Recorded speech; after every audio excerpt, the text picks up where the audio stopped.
Hello, and welcome to another Rouge unit of the week. And today we're taking a look at the Tetrarch Airborne tank.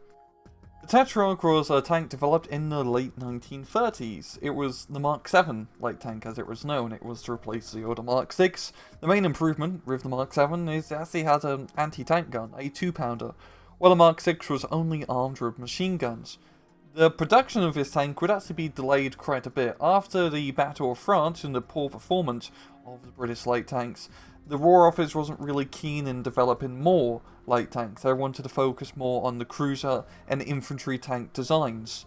And because of this, production of this tank would end up being quite limited. By the end of 1942, the end of the Tetrarch production run, just over 100 of these tanks would be produced, and they wouldn't really see much service at all.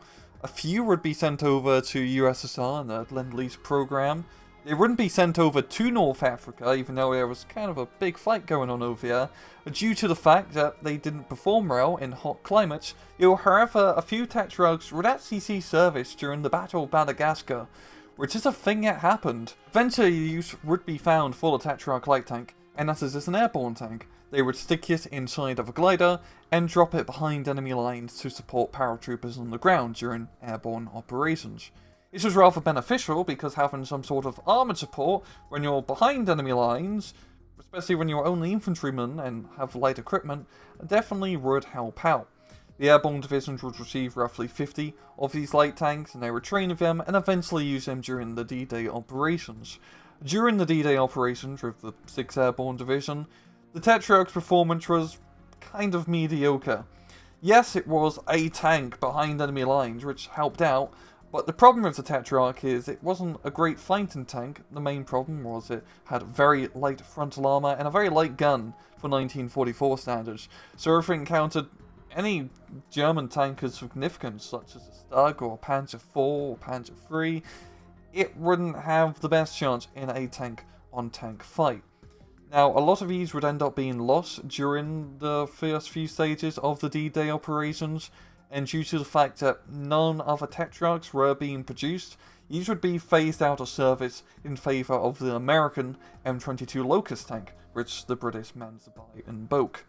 In-game, the Tetrarch is a 25-point light tank available exclusively to the 6th Airborne Division, and it has 2 weapons. In terms of weaponry, it has a single 2-pounder gun and a single machine gun. The 2-pounder only has armor penetration showers, but 50 of them at yet. It's rather accurate, shoots rather fast, and has decent penetration for a light gun of this caliber. And then you got a single machine gun, which is, well, just a machine gun, but you got a lot of ammunition.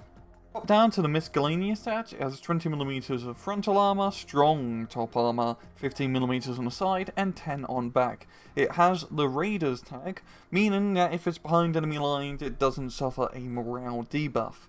It goes 45km off-road, 65km on the road, bad stealth, and very low optics capability. In battle, the Tetrarch is, it's an okay light tank. It's honestly not that great. It has really poor frontal armor for starters, and yes, all light tanks don't have great armor, but with only 20mm, that means that really anything can go through you. Anti-tank rifles and autocannons especially will make short work of this tank, so if you're fighting against a Soviet division, or those DP squads with PTRDs are going to be rather scary to go up against.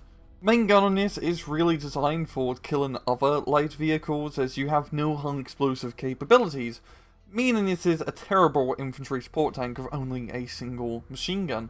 But if you run across enemy half-tracks or light tanks, or if you manage to ambush a German medium tank, this thing can do some decent damage. With the high fire rate of the cannon, you can, even if you're not getting penetration hits, you can get good critical hits. Really, the Tetrarch is an ambush tank. You don't want to keep it out in the front line where it can be exposed. You want to keep it behind hedgerows and buildings to shoot stuff that comes near your territory.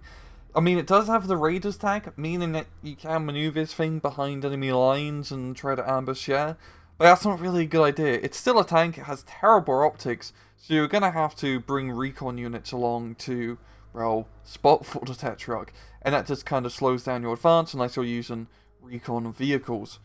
Even though this is a pretty alright light tank. It's not really something I would recommend taking. You kind of have to, because during the A phase for 6 Airborne, you really have no other tanks apart from the Tetrarch and maybe a few Centaurs in the support tab. This is really your only main armoured support during those first 10 minutes of the match. So you do want some armour at least, because having no armour can be a pain in the arse, especially on certain maps. So you do want to bring Tetrarchs along. The nice thing is you do get good availability, 10 of them per card in A phase, and they do come with 1-star veterancy, which means the guns shoot even a little bit more faster. All in all, it's an alright tank. It's not that great to use, but you kind of have to, so you just have to make do with it. Just remember, this is an ambush tank.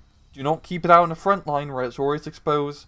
Always keep it hidden until it's needed. And well, I'm going to leave it off here. This has been another Rouge unit of the week. I hope you guys enjoyed the video, and as usual, please just take it easy.